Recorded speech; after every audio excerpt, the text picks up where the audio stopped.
تفسیر کا جو سلسلہ جاری ہے اس میں ہم 259 آیات تک سورہ بقرہ کا ترجمہ اور اس کی مختصر تفسیر وہ پڑھ چکے۔ آج 260 نمبر آیت سے ہم اپنے سبق کا آغاز کریں گے۔ اللہ احکم الحاکمین ہمیں سمجھانے کے لیے قرآن کریم میں مثالیں پیش فرماتا ہے تاکہ ہم سمجھ جائیں۔ جس طرح دنیا میں ہماری ماں ہمیں غموں سے بچانے کے لیے، تکلیفوں سے بچانے کے لیے لوگوں کی مثالیں دے دے کے سمجھاتی ہے نا کہ بیٹا یہ نہ کرنا، فلاں نے یہ کیا تھا اس کے ساتھ یہ ہوا ہے، یہ کام نہ کرنا، فلاں نے یہ کیا تھا اس کے ساتھ یہ ہوا ہے۔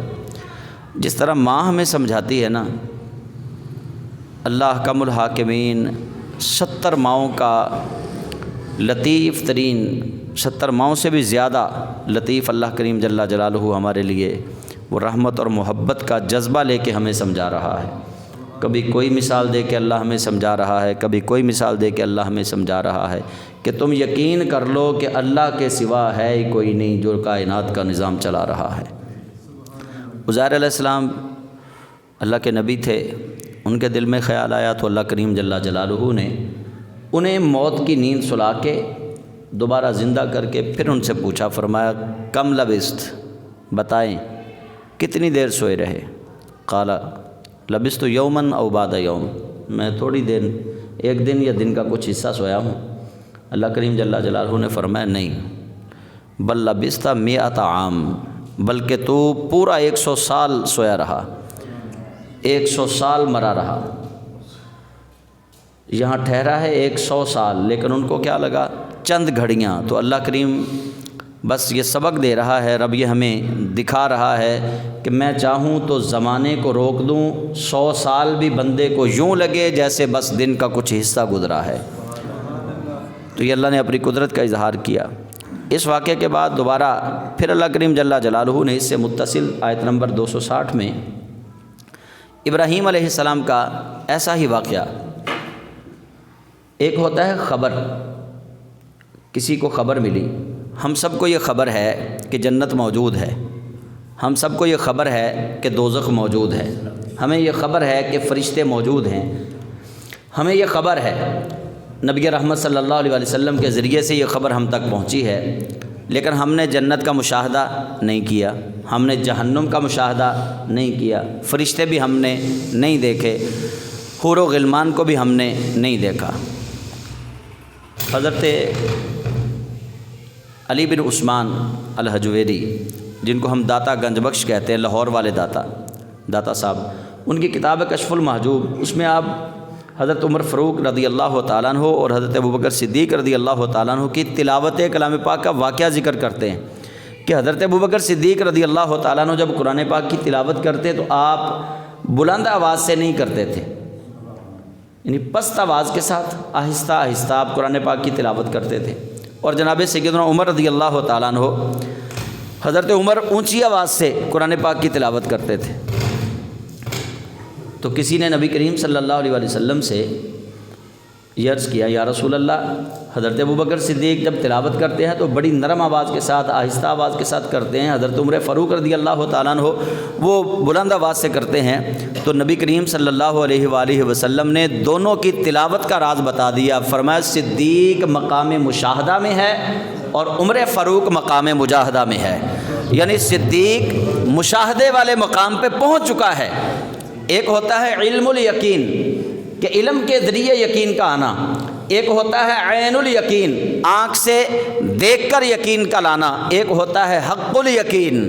تو حضرت عمر فاروق رضی اللہ تعالیٰ عنہ آپ ابھی علم الیقین کے ذریعے عین الیقین تک پہنچنے کے راستے میں تھے، فرمایا یہ مقام مجاہدہ میں ہے، اور حضرت ابوبکر صدیق رضی اللہ تعالیٰ عنہ کے لیے فرمایا کہ یہ مقام مجاہدہ سے نکل کے مقام مشاہدہ پر فائز ہو چکے ہیں۔ تو حضرت ابوبکر صدیق رضی اللہ تعالیٰ عنہ ان کے لیے رسالت مآب صلی اللہ علیہ وسلم نے فرمایا وہ مقام مشاہدہ میں ہیں۔ تو یہ جو واقعہ میں آپ کو بتانے لگا ہوں حضرت ابراہیم علیہ السلام کا، کہ انہوں نے رب تعالیٰ جل جلالہ سے ایک درخواست کی. وہ قرآن پاک نے اس کو یوں بیان فرمایا، بسم اللہ الرحمن الرحیم، وَإِذْ قَالَ إِبْرَاهِيمُ رَبِّ أَرِنِي كَيْفَ تُحْيِي الْمَوْتَى. اور جب ابراہیم علیہ السلام نے اپنے رب سے کہا، ارنی مجھے دکھا، ربی ارنی اے میرے رب مجھے دکھا، کیفا کیسے، تحیی الموتى تو مردوں کو زندہ کرتا ہے، یا اللہ مجھے دکھا. پہلے تھا علم الیقین، یعنی علم تھا وحی کے ذریعے، الہام کے ذریعے، کشف کے ذریعے. پہلے علم تھا اللہ کے نبی کو کہ اللہ زندہ بھی کرتا ہے، اللہ مارتا بھی ہے. اب وہ اپنے علم کو عین الیقین یعنی مشاہدہ کی کیفیت میں تبدیل کرنے کے لیے اللہ کریم جل جلالہ سے اب دعا کر رہے ہیں، رب ارنی اے میرے رب مجھے دکھا، کیف تحیی الموتى تو کیسے مردے زندہ کرتا ہے. قال اولم تؤمن، اللہ کریم نے فرمایا اولم تؤمن، اے ابراہیم کیا تو ایمان نہیں رکھتا کہ میں مردے زندہ کرتا ہوں، تیرا ایمان اس بات پہ نہیں ہے. تو حضرت ابراہیم علیہ السلام نے آگے سے جواب دیا، قال بلا ولکن لیطمئن قلبی، پروردگار مجھے ایمان ہے، میں تو اطمینان قلب کے لیے یہ بات کر رہا ہوں کہ میرا دل جو ہے وہ مطمئن ہو جائے، میرا دل جو ہے وہ مطمئن ہو جائے، میں اطمینان قلب کے لیے یہ بات کر رہا ہوں، یقین مجھے ہے. تو اللہ کریم جل جلالہ نے اپنے خلیل ابراہیم علیہ السلام کو اب اطمینان قلب عطا کرنے کے لیے ایک ایسا مشاہدہ کروایا. پچھلا واقعہ اور یہ واقعہ دونوں کو آپ نے ذہن میں رکھنا ہے. پچھلا واقعہ کیا تھا؟ عزیر علیہ السلام نے اللہ سے کیا کہا کہ یا اللہ تو اس بستی کو کیسے زندہ کرے گا. اللہ تعالیٰ نے پھر عزیر علیہ السلام کے جسم پہ موت کو وارد کیا تو انہیں دکھا دیا. اب یہاں وہ نہیں ہے، سوال دونوں کا سیم ہے. عزیر علیہ السلام کا سوال بھی وہی ہے، ابراہیم علیہ السلام کا سوال بھی وہی ہے. عزیر علیہ السلام نے بھی یہی کہا کہ یا اللہ یہ جو بستی اجڑ گئی تو ان کو دوبارہ کیسے زندہ کرے گا. ابراہیم علیہ السلام کا سوال بھی وہی ہے، کیف تحیی الموتى، یا اللہ تو مردوں کو دوبارہ کیسے زندہ کرے گا. سوال دونوں کا ایک ہے، لیکن اللہ کریم جل جلالہ نے جواب دونوں کو ایک نہیں دیا، جواب مختلف ہے. عزیر علیہ السلام کو جو جواب دیا اس جواب میں اللہ تعالیٰ نے ان کے جسم پہ موت کو وارد کیا. پھر ان سے پوچھا کہ بتاؤ کتنی دیر ٹھہرے، اور پھر اللہ نے کہا کہ ہم ایسے مردے کو زندہ کرتے ہیں جس طرح تمہیں مردہ کر کے دوبارہ زندہ کیا ہے. ابراہیم علیہ السلام نے وہی سوال کیا، کیف تحیی الموتى، یا اللہ مردوں کو کیسا زندہ کرے گا. تو اللہ کریم نے فرمایا کہ اب میں زندہ نہیں کروں گا، اب میں تیرے ہاتھوں سے زندہ کروا کے بتاؤں گا کہ میں یوں زندہ بھی کر سکتا ہوں، کہ میں یوں بھی زندہ کر سکتا ہوں، میں ویسے بھی زندہ کر سکتا ہوں جیسے عزیر علیہ السلام کو زندہ کیا، اور ایسے بھی میں ہی زندہ کرتا ہوں کہ جب میرا کوئی بندہ زندہ کرتا ہے تو گویا حقیقت میں میں خود ہی زندہ کرتا ہوں. تو اللہ کریم جل جلالہ نے اب سوال دیکھیے، ابراہیم علیہ السلام کہتے ہیں یا اللہ تو بتا، کیف تحیی، تو زندہ کرتا ہے، تو کیسے زندہ کرتا ہے، تو بتا تو کیسے زندہ کرتا ہے. وہ اللہ سے کہہ رہے ہیں. اللہ کریم نے فرمایا قال فخذ اربعۃ، اے ابراہیم تم 4 پرندوں کو پکڑ لو، اربعۃ من الطیر، پرندوں میں سے 4 پرندے پکڑ لو. انہوں نے کوا، کبوتر، مور اور مرغ، اور ایک جگہ پہ ہے گدھ مرغ کی جگہ پہ، انہوں نے 4 پرندے پکڑے. اللہ کریم جل جلالہ نے فرمایا فصرہن الیک ثم اجعل علی کل جبل منہن، آپ ایسا کریے ان کا قیمہ بنائیے، فصرہن ان کا قیمہ بنا دیجئے، الگ الگ کیجئے ان کو، پھر ان کے اجزاء کو کسی پہاڑ پہ رکھ دیں. تو ابراہیم علیہ السلام نے ایسے کیا، انہوں نے ان کو پکڑا اور پکڑ کے ذبح کیا، ذبح کر کے آپس میں ملا دیا، قیمہ بنا دیا ان کا. یعنی یہ نہیں کیا کہ مرغ کو الگ ذبح کیا تو اس کا گوشت الگ رکھا، مور کو الگ ذبح کیا اس کا گوشت الگ رکھا، کبوتر کو الگ کیا، کوے کو الگ، ایسا نہیں کیا. ذبح کر کے سب کا گوشت آپس میں ملا دیا، جیسا اللہ کریم جل جلالہ نے حکم دیا انہوں نے ویسے کیا. اللہ تعالیٰ نے کیا فرمایا تھا؟ رب تعالیٰ نے فرمایا فصرہن الیک ثم اجعل علی کل جبل منہن، ان کا قیمہ بنا، گوشت بنا کے سب کو پہاڑ پہ رکھ، ثم ادعوہن، پھر تو ان کو بلا، ثم ادعوہن، پھر تو ان کو بلا۔ پیچھے کیا ہے؟ عزیر علیہ السلام کو کس نے بلایا؟ اللہ نے۔ عزیر علیہ السلام کو ڈائریکٹلی اللہ کریم جل جلالہ نے زندہ کیا، اور یہاں کیا ہے؟ مشاہدہ کروایا جا رہا ہے، اور مشاہدہ اس حد تک کروایا کہ رب تعالیٰ جل جلالہ اپنے زندہ کرنے کی کیفیت کو ایک دوسرے طریقے سے اللہ کریم جل جلالہ بیان فرما رہا ہے۔ رب تعالیٰ نے فرمایا ثم ادعوہن، پھر تو ان کو پکار، یاتینک سعیا، وہ تیرے پاس دوڑتے ہوئے آ جائیں گے۔ تو پکار ان کو۔ ابراہیم علیہ السلام نے ایسا ہی کیا، انہوں نے جناب وہ پرندے جو ہیں ان کو پکڑا، ذبح کیا، رکھا، پھر انہوں نے ایک ایک کر کے ان کو آوازیں دیں، تو ابراہیم علیہ السلام کی آوازوں پہ وہ پرندے جو ہیں وہ دوبارہ آ گئے۔ جب وہ پرندوں کا گوشت جو تھا نا قیمہ کیا ہوا انہوں نے، تو ابراہیم علیہ السلام نے ایک ایک کو آواز دی۔ جیسے ہی ان کو آواز دی ابراہیم علیہ السلام نے، تو پھر وہ پرندے جو ہیں وہ ایک ایک کر کے ہی حاضر ہوئے۔ تو ابراہیم علیہ السلام آپ نے ایک تو اطمینان قلب کے لیے وہاں سوال کیا۔ اب یہاں پہ ایک بات، ایک سوال بھی سن لیں۔ مفسرین کہتے ہیں کہ علم ہوتے ہوئے کبھی کبھی اس طرح بھی سوال کر لینا چاہیے جس طرح جناب ابراہیم علیہ السلام نے کیا، وہ بے ادبی شمار نہیں ہوگا۔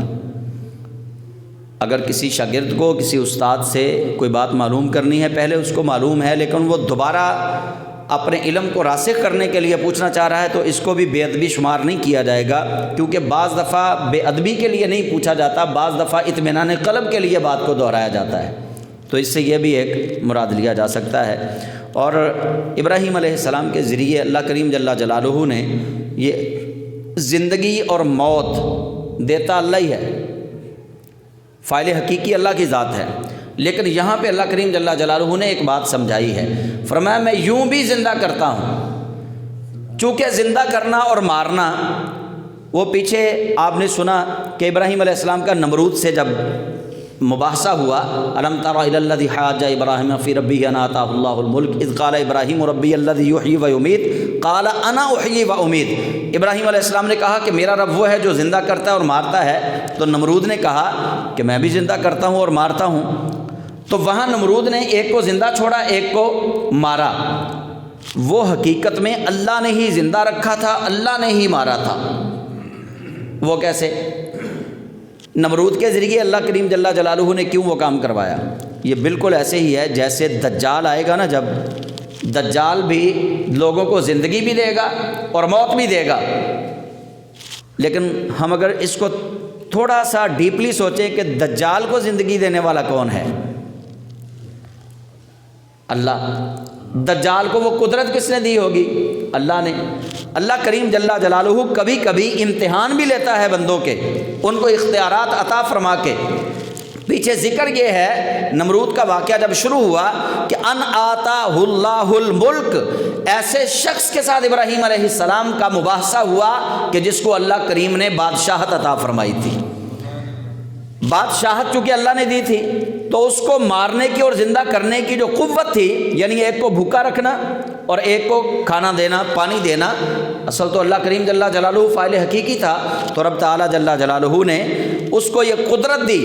جو نمرود کو زندگی تھی وہ تو اللہ تعالیٰ کی عطا کردہ تھی۔ اسی طرح جناب ابراہیم علیہ السلام چونکہ اللہ کے محبوب تھے، اللہ کے خلیل تھے، رب تعالیٰ جل جلالہ نے یہاں یہ بھی مسئلہ لوگوں کو سمجھا دیا تاکہ بات واضح ہو جائے۔ فرمایا کبھی کبھی اللہ یوں بھی زندگی عطا فرماتا ہے کہ رب اپنے پیاروں کے ذریعے مردوں کو زندگی عطا فرما کے لوگوں کو بتاتا ہے کہ جب اللہ کے پیارے کسی مردہ چیز کو زندہ کرتے ہیں تو حقیقت میں وہ اللہ ہی کیا کرتا ہے۔ اور اس کی تائید میں یہ جو ہے نا، مطلب آپ دیکھیے، بات سمجھ آ گئی ہے نا، کوئی مشکل بات نہیں کہ ابراہیم علیہ السلام نے کہا یا اللہ تو مردے کیسے زندہ کرتا ہے، تو اللہ نے جواب میں کیا کہا؟ جواب تو یہ بالکل سادہ جواب یہ تھا کہ اللہ کریم جل جلالہ ابراہیم علیہ السلام کے سامنے پرندوں کو اللہ مارتا اور اللہ خود ہی زندہ کر دیتا۔ اس کا جواب تو یہ بنتا تھا، لیکن اللہ کریم نے ویسا سیدھا سیدھا جواب نہیں دیا۔ اللہ کریم نے ابراہیم علیہ السلام کو چونکہ مشاہدہ کروانا تھا، رب نے فرمایا پہلے اپنے ہاتھوں سے ان کو مار، اپنے ہاتھوں سے پہلے ان کو موت دے، پھر اپنی زبان سے ان کو پکار، ثم ادعهن یاتینک سعیا، پہلے اپنے ہاتھوں سے ان کو مار، پکڑ مار، پھر اپنی زبان سے ان کو پکار۔ اللہ کریم جل جلالہ یہاں اس حدیث قدسی کی تائید کی جا رہی ہے کہ جس میں اللہ کریم جل جلالہ فرماتا ہے کہ میں اپنے بندے کے ہاتھ بن جاتا ہوں جن سے وہ پکڑتا ہے، میں اپنے بندے کی زبان بن جاتا ہوں جس سے وہ بولتا ہے۔ وہ تائید کر رہی ہے اسی آیت کی، وہ حدیث قدسی، بخاری کے اندر یہ حدیث قدسی موجود ہے۔ تو رب ذوالجلال نے ابراہیم علیہ السلام کو جب یہ مشاہدہ کروا دیا تو اللہ کریم فرماتا ہے وَعْلَمْ، تو جان، ان اللہ عزیز حکیم، بے شک اللہ غالب حکمت والا ہے۔ یہ اللہ کی حکمت ہی تھی نا کہ ابراہیم علیہ السلام کے ذریعے اللہ کریم جل جلالہ نے مردوں کو زندہ فرمایا۔ اور یہاں مفسرین نے وہ 4 پرندے تھے، تو مفسرین یہاں پہ اس کی تفسیر میں فرماتے ہیں کہ اس کی ایک باطنی تفسیر بھی ہے۔ 4 پرندے یہی کیوں لیے؟ مور، مرغ، کوا اور کبوتر۔ انہوں نے کہا مور جو ہے یہ اپنے حسن پہ ناز کرتا ہے، یہ اپنا حسن لوگوں کو دکھاتا ہے، اور جو مرغ ہے، مرغ کے اندر لالچی پن زیادہ ہے، اور مرغ کے اندر حرص اور ہوس زیادہ ہے، اور مرغ کے اندر شہوت زیادہ ہے۔ اور تیسرا ہے کبوتر، کبوتر جلد باز بہت زیادہ ہے۔ اور چوتھا ہے کوا، تو کوا جو ہے اس کے اندر بھی اللہ کریم جل جلالہ نے ایک تو حرص رکھا ہے، دوسرا اس کے اندر تکبر رکھا ہے، یہ تکبر بہت زیادہ کرتا ہے۔ تو بزرگ فرماتے ہیں یہ 4 چیزیں ہیں، انسان اپنے حسن کی زیبائش کو ختم، حسن اور زیبائش کی جو نمائش ہے اس کو ختم کرے، یعنی اپنے آپ کو دکھلاوے کے لیے لوگوں کے سامنے خوبصورت نہ بنائے، اپنی ظاہری خوبصورتی کو ختم کرے، اپنی خوبصورتی کا قتل کرے، اپنے حرص اور ہوس کا قتل کرے، اپنے تکبر کا قتل کرے، اور جلد بازی کا قتل کرے، پھر اس کا نفس امارہ جو ہے وہ نفس ملہمہ کے اندر ڈھل جائے گا۔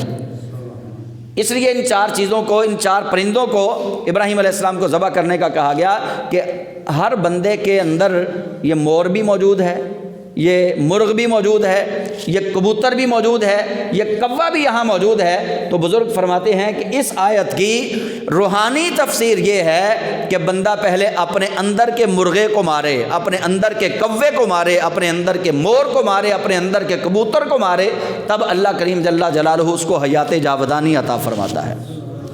پھر اللہ تعالیٰ اس کو وہ کمال عطا فرمائے گا جو کمال وہ چاہتا ہے۔